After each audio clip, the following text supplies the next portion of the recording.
আজকে 29শে মে। আজকে আমাদের এখানে প্রচুর বৃষ্টি হয়েছে। কাদের কাদের জেলায় বৃষ্টি হয়েছে আমাকে একটু কমেন্ট করে জানাবেন।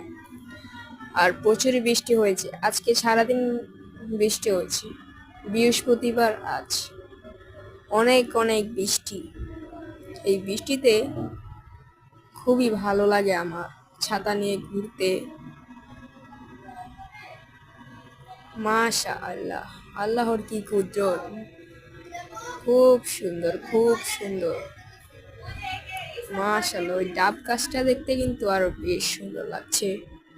অনেক অনেক জেলাগুলো বন্যায় তলিয়ে যাচ্ছে। আমাদের খুব সুন্দর। এই বৃষ্টিগুলো কার কার ভালো লেগেছে, এই চ্যানেলটা একটু সাবস্ক্রাইব করে লাইক দিয়ে কমেন্টও করে দিয়েন প্লিজ।